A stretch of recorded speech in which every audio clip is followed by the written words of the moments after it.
Failed transfers in football. Part 1.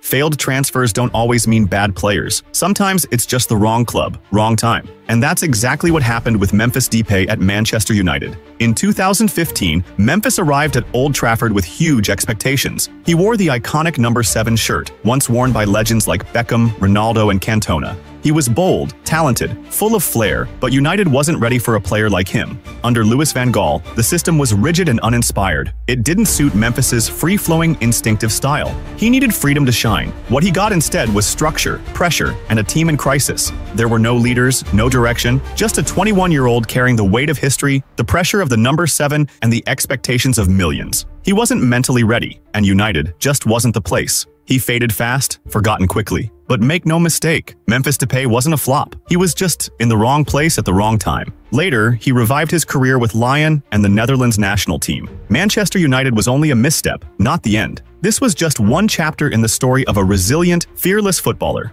Follow for more tales of football's most disappointing transfers. Part 2 coming soon. Football transfers gone wrong. Part 2. Alex Song, a rising star at Arsenal, a complete midfielder with vision, strength, and chemistry with Van Persie. In 2012, he made a dream move to Barcelona for 19 million euros, but the dream didn't last long. At Camp Nou, Song was lost in a midfield ruled by legends, Xavi, Iniesta, and Busquets. He became a backup, even played out of position at center back, and never truly found his place. His most memorable moment? When he mistakenly stepped up to receive the trophy from Puyol, meant for Eric Abidal. 2 years later, he was loaned to West Ham, a high-profile move that turned into another forgotten chapter. Not every player fits the Barca system, and Alex Song's story proves that not every big transfer ends in glory. Follow for more football stories that didn't go as planned.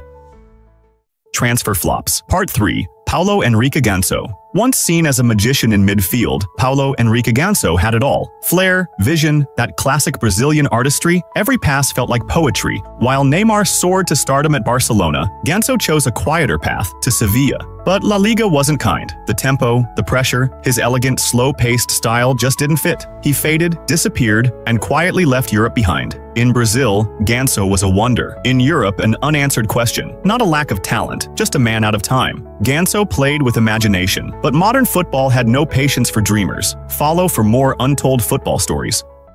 Transfer flops. Part 4. Andy Carroll to Liverpool. When Fernando Torres left Liverpool in 2011, panic set in. Desperate for a replacement, the Reds splashed £35 million on Andy Carroll, a towering striker fresh off a good half-season at Newcastle. But there was a problem. Carroll wasn't even fully fit. He lacked pace, didn't suit Liverpool's quick passing style, and struggled to stay consistent. Sure, there were a few goals, but mostly frustration, injuries, and pressure he couldn't shake off. In less than 2 seasons, he was loaned out and later sold, a high-profile gamble that backfired hard. Carroll wasn't a bad player. Liverpool just made the wrong move at the wrong time. Follow for more football transfer stories that didn't go as planned.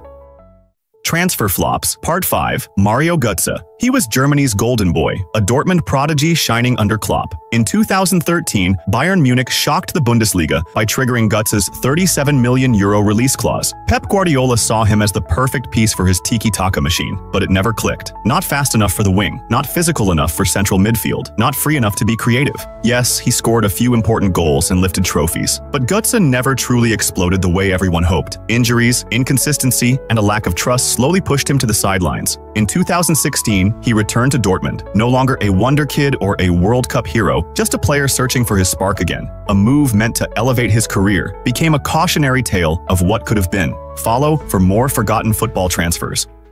Transfer flops. Part 6. Eliaquim Mangala. In 2014, Manchester City thought they'd found their defensive rock. They paid £42 million, a record fee for a defender at the time, to sign Eliaquim Mangala. He looked like a tank, tall, fast, fearless, but in the Premier League, muscle alone isn't enough. Mangala was always chasing, always reacting, one step behind the play. He was meant to lead the backline, but instead, his errors shook the entire defense. City gave him time, but time only made things worse. Loan spells at Valencia, Everton, and then quietly gone. No legacy, no redemption. Mangala wasn't talentless, just in the wrong place, at the wrong level, under the wrong pressure. Follow for more transfer stories that didn't go as planned.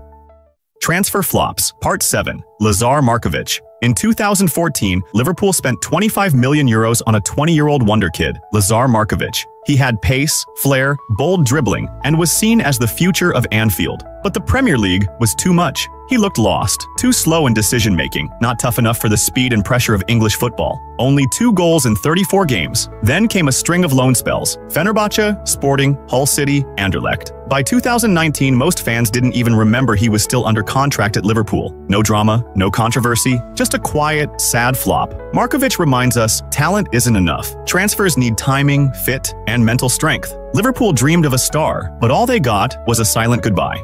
Follow for Part 8 of football's forgotten transfers.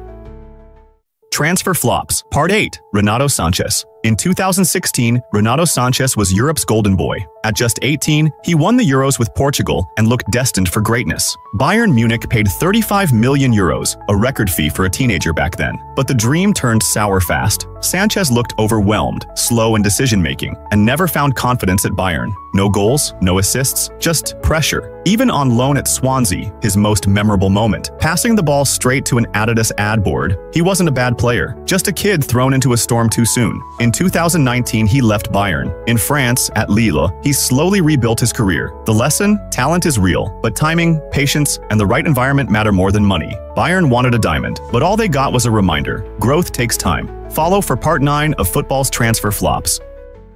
Transfer flops, Part 9. Remember Luis Adriano, the goal machine from Shakhtar Donetsk, who once matched Ronaldo's UCL record, 9 goals in just 6 games. He was fast, instinctive, deadly in front of goal, so when AC Milan signed him in 2015, fans had high hopes. But Adriano walked into chaos. No clear tactics, boardroom drama, coaches coming and going. He didn't just lose form, he looked completely lost. In 2 seasons, just 4 goals in Serie A. Not the return Milan paid for. He wasn't a bad striker, he was just in the wrong place, at the wrong time, with the wrong system. From Champions League hero to forgotten name at the San Siro, Luis Adriano's story is proof. Talent is never enough without the right environment. Transfer flops, Part 10. Nicolas Bentner to Juventus. Back in 2012, Juventus were desperate for a striker, and somehow they ended up with Nicolas Bentner. A last-minute loan from Arsenal that shocked fans and puzzled everyone, including Bentner himself. In the entire 2012-13 season, he played just 9 matches and scored absolutely 0 goals. He suffered a long injury layoff, and off the pitch, he got tangled in legal trouble back in Denmark. On the field, too slow, too disconnected, not fit for Conte's disciplined system. Juve fans were stunned. Bentner didn't deliver, and let's be honest, probably shouldn't have been there at all. He's remembered not for goals, but for being the ultimate example of a player who thought he was world-class, but never proved it.